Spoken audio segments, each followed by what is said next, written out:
Hörmətli hərbçilər, əziz dostlar, mən sizi və bütün Azərbaycan xalqını qarşıdan gələn silahlı qüvvələr günü münasibəti ilə təbrik etmək istəyirəm. Azərbaycan silahlı qüvvələrinə yeni uğurlar, qələbələr arzulayıram.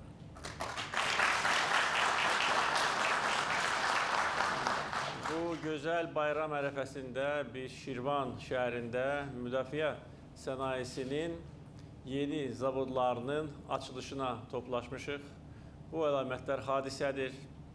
Bildiyiniz kimi Müdafiə Sənayesi Nazirliyi mənim sərəncamımla 2005-ci ilin dekabr ayında yaradılmışdır və bu illər ərzində böyük və uğurlu yol keçmişdir. O vaxt bu nazirliyin yaradılması bizə imkan verdi ki, biz hərbi texnika ilə, silah sursatlarla özümüzü böyük dərəcədə təmin edə bilək.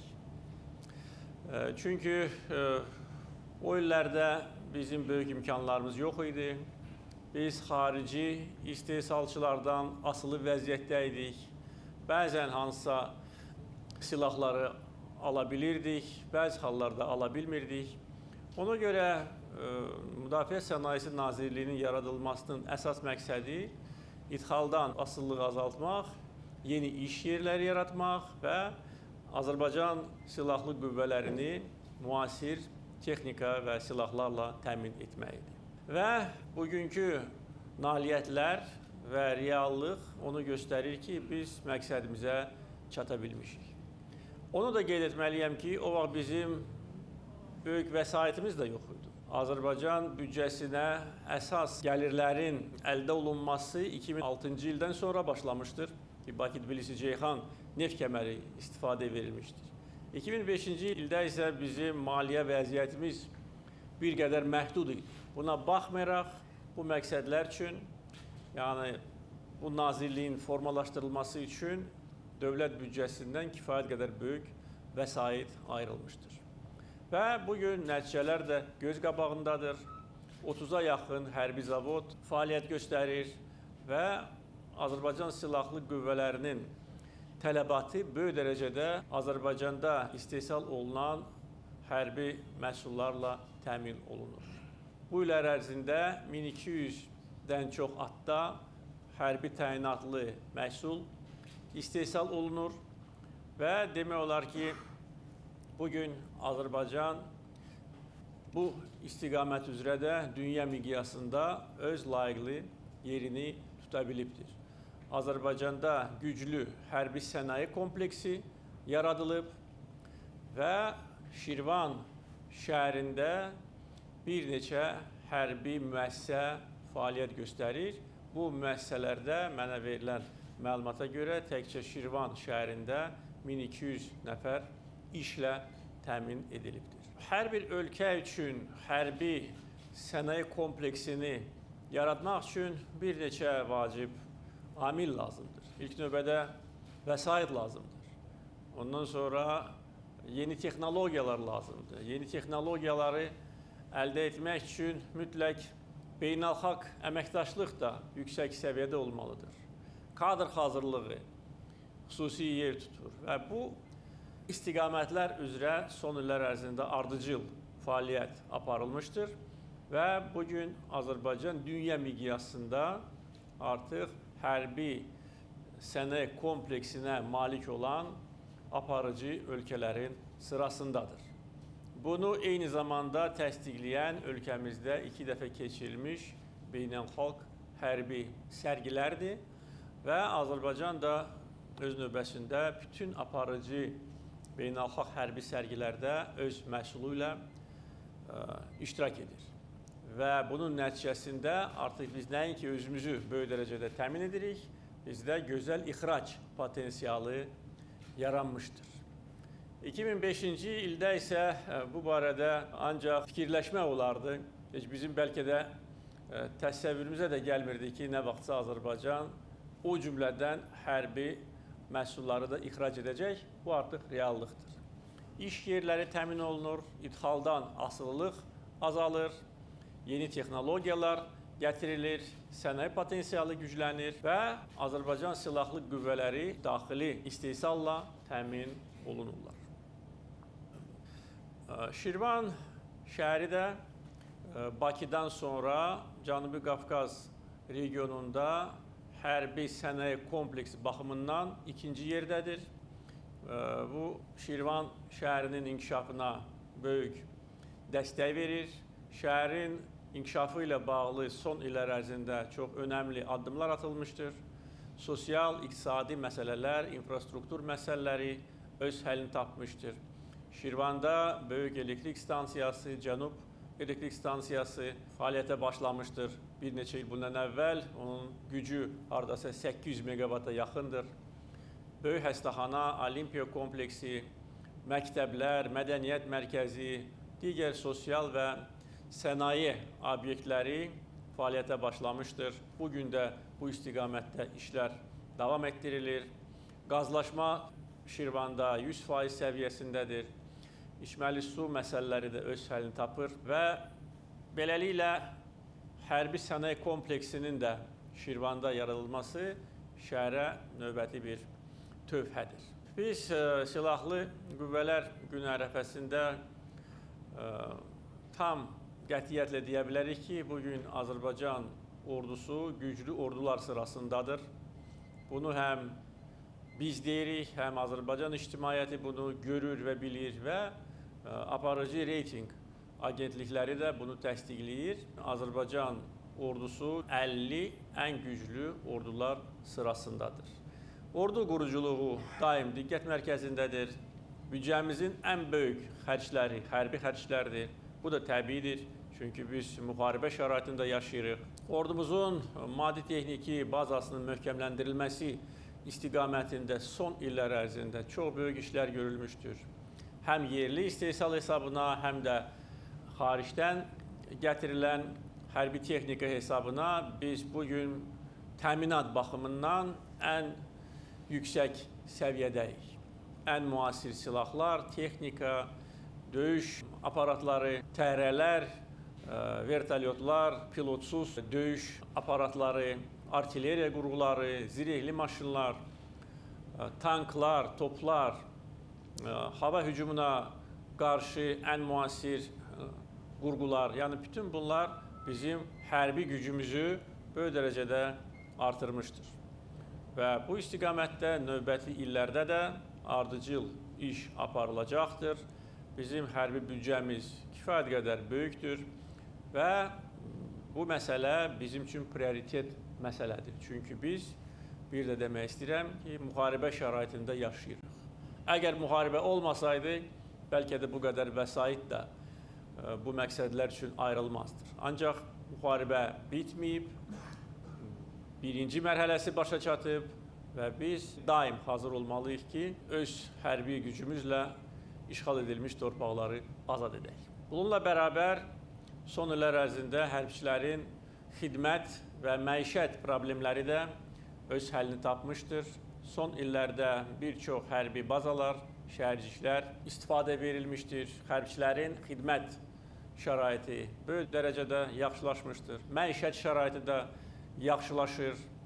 Hal-hazırda qəbul edilmiş qərarlar əsasında 20 il qüsursuz xidmət göstərmiş hərbçilərə dövlət tərəfindən pulsuz mənzillər verilir.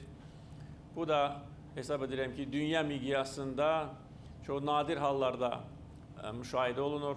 Bu da Azərbaycan dövlətinin həm sosial siyasətini ifadə edir, eyni zamanda Azərbaycan dövlətinin öz hərbçilərinə olan diqqətini göstərir.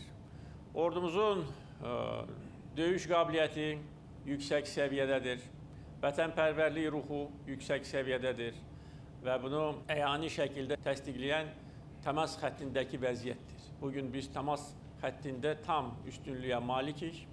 Bu üstünlüyü biz əldə etmişik və bunu biz artırırıq. Və bizim döyüş qabiliyyətimizi əks etdirən bir çox hadisələr olub. Onların içində keçən ilki aprel döyüşləridir. Bu döyüşlər nəticəsində Ermənistanın hərbi təcavüzünün qarşısını alarkən bizim qəhrəman hərbçilərimiz böyük qəhrəmanlıq göstərərək işğalçılardan 3 rayonun bir hissəsini azad etmişlər. və o yerlərdə, o torpaqlarda bugün Azərbaycan bayrağı dalğalanır. Aprel döyüşləri nəticəsində bugün biz köçkünləri öz doğma kəndinə yola salırıq. Cəmi 2 ay ərzində Cocuq Mərcanlı kəndi bərpa edilib, onun bərpanın birinci mərhələsi başa çatıb, əlavə vəsait ayrılıbdır ki, kəndin bərpasının ikinci mərhələsi də başa çatsın. Aprel döyüşləri bizim şanlı qələbəmizdir, böyük uğurdur və bir daha onu göstərir ki, bugün Azərbaycan ordusu güclü ordular sırasındadır. Bir də onu göstərir ki, Azərbaycan xalqı işğalla heç vaxt barışmayacaqdır. Və Cocuq Mərcanlıya o kəndin sakinlərinin qayıtması da onu göstərir ki, bütün bizim köçkünlər bir arzu ilə yaşayırlar ki, doğma şəhərlərə, kəndlərə qayıtsınlar. Və bugün Cocuq Mərcanlı bizim dirçəliş rəmzimizdir, bizim qələbə rəmzimizdir. İşğal edilmiş torpaqlarda, o torpaqlar ki, keçən il aprelində azad olunub, Azərbaycan bayrağı dalğalanır. Bu da hər bir vətənpərvər Azərbaycan vətəndaşını fərəhləndirir. Yəni bizim kifayət qədər gücümüz var və Ermənistanın bütün təhribatlarına biz layiqli cavab veririk. Bu yaxınlarda bir həftə bundan əvvəl yenə də bizə qarşı silahlı təhribat törədildi. Azərbaycan ordusu düşmənə layiqli cavabını vermişdir. Ermənistan-Azərbaycan Dağlıq Qarabağ münaqişəsinin həlli yollarına gəldikdə Azərbaycan dövlətinin mövqeyi ictimaiyyətə bəllidir. Dəfələrlə bu mövqeyi biz ifadə eləmişik. Bu münaqişə ölkəmizin ərazi bütövlüyü çərçivəsində beynəlxalq hüquq, norma və prinsiplər əsasında öz həllini tapmalıdır. Bunun başqa yolu ola bilməz. Dağlıq Qarabağ bizim tarixi torpağımızdır. Əsrlər boyu xalqımız bu torpaqlarda yaşayıb və bütün toponimlər, bütün tarixi abidələr Azərbaycan tarixini əks etdirir. Dağlıq Qarabağ eyni zamanda dünya ictimaiyyəti tərəfindən də Azərbaycanın ayrılmaz hissəsi kimi tanınır. Bütün aparıcı beynəlxalq təşkilatlar bu məsələ ilə bağlı qərar qətnamələr qəbul etmişlər ki, Ermənistan silahlı qüvvələri dərhal qeyd-şərtsiz işğal edilmiş torpaqlardan çıxarılmalıdır. Sadəcə olaraq Ermənistan buna məhəl qoymur, əməl etmir və əfsuslar olsun ki, Ermənistana qarşı heç bir ciddi tədbir görülmür. Çoxdan Ermənistana qarşı beynəlxalq sanksiyalar tətbiq olunmalıydı ki, bu ölkə 21-ci əsrdə başqa ölkənin ərazisini işğal altında saxlayır, başqa xalqa qarşı soyqırımı törədib, bütün tarixi abidələri dağıdıb və Cocuq Mərcanlının dağılmış mənzərəsi bunun əyani sübutudur. Bütün bizim işğal edilmiş torpaqlarda da eyni vəziyyətdir. Beynəlxalq hüquqa gəldikdə isə beynəlxalq hüquq, tarixi ədalət kimi də tam bizim mövqeyimizi gücləndirir. Və Dağlıq Qarabağda keçirilmiş son qondarma referendumda onların separatçıların, işğalçıların növbəti iflası idi, növbəti biabırçılığı idi. Çünki bu referendumu heç bir beynəlxalq təşkilat tanımayıb. Qonşu ölkələr tanımayıb. Avropa İttifaqı tanımayıb. Minsk qrupunun həmsərd ölkələri tanımayıb. Yəni, o qondarma referendumun tanımamaqla bütün bu ölkələr və beynəlxalq təşkilatlar bir daha təsdiq eləyirlər ki, Dağlıq Qarabağ Azərbaycan torpağıdır. O qondarma separatçı xunta rejimini dünya birliyi tanımır və tanımayacaq. Ona görə tarixi ədalət, beynəlxalq hüquq, əlbəttə ki, bizim siyasi çəkimiz Ermənistanla müqayisə edilməz dərəcədə böyükdür.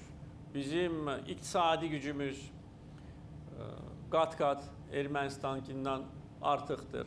Yəni, bütün bu amillər bizim mövqeyimizi gücləndirir və əlbəttə Azərbaycan dövləti öz prinsipial mövqeyini daha da gücləndirməlidir və gücləndirir. Biz bir də demək istəyirəm ki, müharibə şəraitində yaşayırıq. Heç vaxt bu vəziyyətlə bizim xalqımız barışmayacaq. Heç vaxt biz icazə verməyəcəyik ki, bizim tarixi torpağımızda ikinci qondarma erməni dövləti yaradılsın və öz ərazi bütövlüyümüzü bərpa edəcəyik. Bax, son hadisələr və ölkəmizin güclənməsi bu məsələyə nail olmaq üçün bizim imkanlarımızı artırır. Və əlbəttə ki, öz məqsədimizə çatmaq üçün biz daha da güclü olmalıyıq. Əfsuslar olsun ki, indiki dünyada güc faktoru aparıcı rol oynayır. Beynəlxalq hüquq da əlbəttə ki, vacibdir, çünki bu münaqişənin hüquqi bazasını yaradır. Ancaq güc faktoru əsas rol oynayır və biz dünyanın müxtəlif yerlərində görürük ki, beynəlxalq hüquq pozulur, tapdalanır, kim onu necə istəyirsə elə də yozur və güc faktorundan istifadə edərək reallıqda vəziyyəti dəyişmək mümkün olur. Bu bizim seçimimiz deyil, ancaq biz də real həyatda yaşayırıq. Biz kağızda olan, amma heç kim tərəfindən əməl olunmayan dünyada yaşamırıq. Real həyatda, real dünyada yaşayırıq və məqsədimizə nail olmaq üçün daha da güclü olmalıyıq və bu istiqamətdə işlər aparılır. Azərbaycan bu il gözəl iqtisadi inkişaf templərini göstərir. 5 ayın yekunları çox müsbətdir. Qeyri-neft sektorumuz 2%-dən çox, qeyri-neft sənayemiz 4%-a yaxın, ixrac 40%-dan çox artıbdır. Gələn il əminəm ki, göstəricilər daha da müsbət olacaq. Biz düşünülmüş siyasət əsasında öz fəaliyyətimizi qurmuşuq. Həm beynəlxalq aləmdə daxili siyasətlə bağlı, iqtisadi siyasət, sosial siyasətlə bağlı bizim təşəbbüslərimiz və siyasətimiz xalq tərəfindən bəyənilir və dəstəklənir. Və ölkəmizdə mövcud olan əminamanlıq, sabitliyin əsas səbəbi də məhz bundadır. Bugün Silahlı Qüvvələr Günü ərəfəsində biz silahlı qüvvələrimizin inkişafı ilə bağlı önəmli hadisəni qeyd edirik. Bugün açılan 2 sənaye müəssisəsi bizim hərbi gücümüzü daha da artıracaq və Azərbaycan uğurla quruculuq, inkişaf yolu ilə gedəcəkdir. Bir daha sizi ürəkdən təbrik edirəm. Bütün silahlı qüvvələrimizin şəxsi heyətinə yeni uğurlar, qələbələr arzuluyorum.